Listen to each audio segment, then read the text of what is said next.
ঠিক আছে, আসছি। অথই কথা শেষ করে আবারও ফিরে গেল সেখানে। ফিরে এসে দেখলো আবির এবং প্রহর দাঁড়িয়ে আছে দুইমুখী হয়ে, কেউ কাউকে দেখলো না যেন। অথই দীর্ঘশ্বাস ফেলে আবিরের সামনে গিয়ে অপরাধী কণ্ঠে বলল, দোস্ত, অন্য একদিন তোর সঙ্গে যাব, আজ স্যারের সঙ্গে যেতে হবে। আবিরকে কিছু বলার সুযোগ না দিয়েই অথই প্রহরের সামনে গিয়ে শান্ত সুরে বলল, স্যার এক্ষুনি যাবেন নাকি আরো কেনাকাটা বাকি আছে? অথয়ের কথা শুনে প্রহর ভীষণ আনন্দিত হলো। যাক, আজ অথই তবে তার সঙ্গেই ফিরবে। না, এক্ষুনি ফিরবো। তুমি কিছু কিনবে? না। তাহলে চলো। আবিরকে পেছনে ফেলে প্রহর এবং অথই এগিয়ে যাচ্ছে সামনের দিকে। আবিরের তাকিয়ে দেখা ছাড়া কিছুই করার নেই, কারণ সে অথয়ের বাবার কাছে ওয়াদাবদ্ধ হয়েছে। যতদিন না তিনি অথয়কে নিজ থেকে বিয়ের খবর না জানাবেন, ততদিন অবধি আবির যেন অথয়কে কিছুই না জানায়। এমনকি আবিরের পরিবারের লোকেরাও যেন এমন কাজ করা থেকে বিরত থাকে। কিন্তু এখন আবিরের মনে হচ্ছে অথয়কে বিয়ের ব্যাপারে না বললে ওদের সম্পর্কে ফাটল ধরতে পারে। অথয়কে নিয়ে প্রথমবারের মতো নিজের গাড়িতে প্রহর। জীবনে চলার পথে একজন সহযাত্রী যে কতটা আনন্দ দেয় তা আজই উপলব্ধি করতে পারল সে।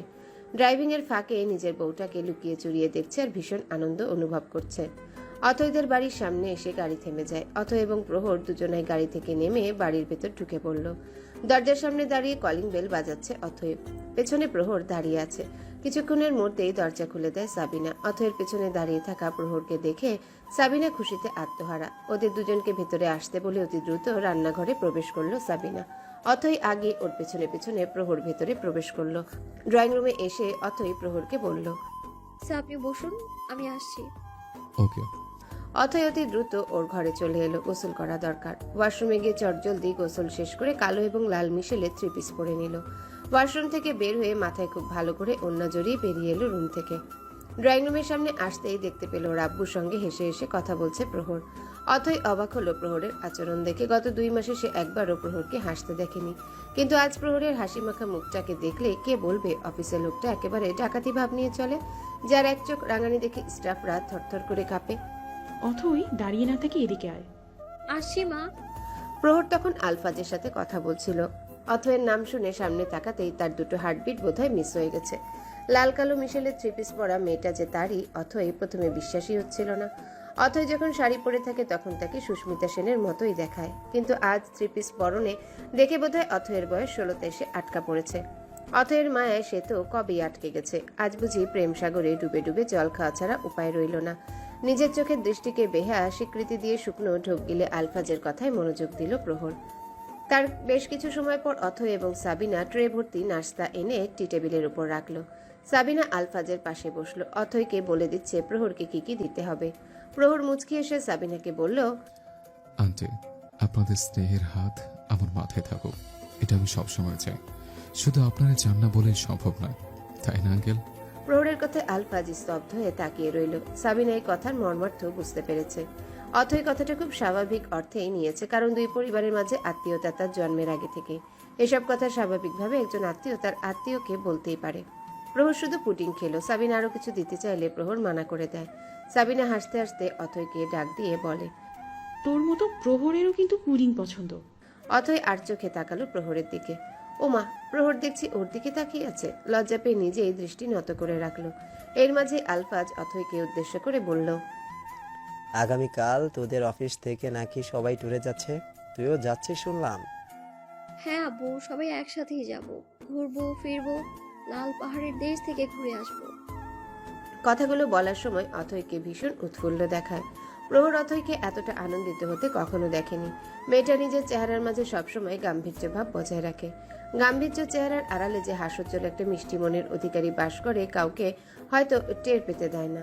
টের পেলেই তো সবাই মরি হয়ে উঠবে তাকে জয় করার জন্য। প্রহর গভীর দৃষ্টিতে পর্যবেক্ষণ করছে তার অথয়কে। আজকের না এতটা কাছ থেকে কবে দেখেছে অথয়কে? রাঙামাটি যেতে পারবি, তবে এক শর্তে, প্রহর তোর সঙ্গে থাকবে অ্যাজ এ বডিগার্ড। প্রহর যেভাবে চলতে বলবে ঠিক সেভাবে চলবি। প্রহরের জন্যই তোকে নিশ্চিন্তভাবে রাঙামাটিতে যাওয়ার অনুমতি আমি তোকে দিচ্ছি। আব্বু, আমি কি বাচ্চা? সবাই তো যাচ্ছে। এখন কি প্রহর স্যার সবার দায়িত্ব নিজ কাঁধে তুলে রাখবে নাকি? কথাটা বলে বিরক্তিকর শ্বাস ছাড়ল। আলফাজ কিছুটা রাগ দেখিয়ে অথয়কে ধমকের সুরে বলল, আবিরের সঙ্গে আজ মার্কেটে গিয়েছিস, আমি কিছুই বলিনি, কিন্তু কাল রাঙামাটি যদি যেতে চাস আমার শর্ত মানতে হবে, নয়তো তোকে রাঙামাটি যেতে হবে না। আব্বু। আলফাজ মেয়ের দিকে আর ফিরে তাকালো না, দরজা খুলে বেরিয়ে যায়। অথই নিজে উঠে চলে যায় ঘরে। ড্রয়িং রুমে কেবল সাবিনার প্রহর রয়ে গেছে। বাপ বেটির রাগ সমাচার দেখে ভেতরে ভেতরে হেসে খুন হচ্ছে সাবিনা। রাগের মাত্রা খুব বেশি না, কিন্তু বিপদ সংকেত 9 নম্বর চলছে। এখন কেউই তাদের সঙ্গে কথা বলতে পারবে না, যেই যাবে ভস্ম হয়ে যাবে। আন্টি, এটা অথয়ের জন্য। আগামীকাল যদি অথয় এই শাড়িটা পরে রাঙামাটি যায়, আমি খুশি হব। প্রহরের বাড়িয়ে দেওয়া হাতের দিকে তাকিয়ে সাবিনা বলল, এক কাজ করো বাবা, তুমি না হয় ওকে শাড়িটা দিয়ে যাও। আমি দিলেও কখনোই নেবে না। শাড়ি পরবে পরের কথা। আজকে এতটুকু উপকার করুন আমার, চিরকৃতজ্ঞ থাকবো আপনার প্রতি। সাবিনা শাড়ির প্যাকেট নিয়ে প্রহরের মাথার দিকে হাত বাড়িয়ে দেয়। প্রহর মাথা নিচু করে ফেলে। সাবিনা প্রহরের মাথায় হাত বুলিয়ে স্নেহ জড়ানো গলায় বলল, যেই পরীক্ষায় অংশ নিয়েছো, আমি চাই তুমি সর্বোচ্চ নাম্বার পেয়ে পাশ করো। প্রহর হাসলো, বিদায় নিয়ে চলে যাচ্ছিল। ঠিক তখনই অথই ওর রুম থেকে বের হয়ে বলল, স্যার, আমি আপনার কথা মেনে চলবো। আপনার সাথে সব সময় থাকবো, কোনো প্রকার কোনো ঝামেলা জড়াবো না। Trust me. প্রহর অথয়ের কথাগুলো শোনার পর সাবিনাকে উদ্দেশ্য করে বলল, আন্টি, আগামীকাল অথয়কে অফিসে পাঠানোর দরকার নেই। আগামীকাল রাতে দেখা হবে ওর সাথে আমার। আমি রাত 9টায় এসে ওকে পিক করব। কিন্তু স্যার। আমার নাম্বার আছে না তোমার কাছে? কোনো প্রয়োজন হলে রাতে কল করে জিজ্ঞেস করো। আমাকে আর্জেন্ট শাহবাগ যেতে হবে। আর চিন্তা করো না, আমি আঙ্কেলের সাথে কথা বলবো। আল্লাহ হাফেজ। অথই এবং সাবিনাকে বিদায় জানিয়ে প্রহর রওনা হলো শাহবাগের উদ্দেশ্যে। অথই দৌড়ে চলে গেল ওর ঘরে। আনন্দিত হয়ে জানালার সামনে দাঁড়িয়ে প্রহরে চলে যাওয়ার দৃশ্য দেখছিল। ঠিক তখনই সাবিনা এসে অথয়ের চোখের সামনে একটা প্যাকেট তুলে ধরলো। অথই ভ্রু কুঁচকে জিজ্ঞাসা করলো, এটা কি? প্রহর এনেছে তোর জন্য। যদিও আমাকে বারণ করেছে তোকে ওর নাম না বলার জন্য, কিন্তু তোকে মিথ্যা বলতে ইচ্ছে করছিল না, তাই সত্য জানিয়ে দিলাম। অথয়ের কাছে বিষয়টা এখন সবচেয়ে বিস্ময়কর লাগছে। প্রহর শাড়ি এনেছে অথয়ের জন্য, কিন্তু কেন? এদিকে সাবিনা ভয় পাচ্ছে। অথয়ের যা রাগ, সত্য জানিয়ে আবার হিতে বিপরীত কিছু করে বসলেন না তো আবার। শাড়ির দিকে তাকিয়ে আছে অথয়। লোকটার চয়েস আছে বলতেই হয়। ছাই রঙা পাড়ের কালো রঙের জামদানি শাড়ি। ওর মা সেই কখন ওর হাতে শাড়ি দিয়ে চলে গেছে। সে হাতে শাড়ি নিয়ে ভাবছে অন্য কিছু। একজন এমপ্লয়ি হিসেবে প্রহরের কাছ থেকে উপহার পাওয়া মোটেও আশা করা যায় না, কিন্তু অথয় পেয়েছে উপহার। কিন্তু কেন? প্রহর কি তাকে অন্য কিছু ভাবছে, লাইক স্পেশাল? নানান প্রশ্নে মাথায় কুটুরমুটুর করছে। জবাব না পাওয়া অব্দি নিস্তার নেই। আল্লাহ তাআলা মেয়েদের একটা বিশেষ ক্ষমতা দিয়েছেন। সেই বিশেষ ক্ষমতার জের ধরেই কিন্তু একটা মেয়ে পুরুষের চোখের ভাষা বুঝতে পারে। 100 মানুষের ভিড়ে দাঁড়িয়ে থাকা একটা মানুষ যদি তাকিয়েও থাকে, সেটাও তারা বুঝে ফেলে। কোন চোখে লালসা আর কোন চোখে ভালোবাসা, সবটাই তারা অনুমান করতে পারে। অথই শাড়িটা খাটের উপর রাখলো। তারপর মোবাইল বের করে প্রহরের নাম্বারে কল করলো। প্রহর তখন শাহবাগ চত্বরে দাঁড়িয়ে ওর বন্ধু মুয়াজের সঙ্গে অফিস ট্যুরের ব্যাপারে আলাপ করছিল। মোবাইলের রিংটোনে আলাপের ব্যাঘাত ঘটলো।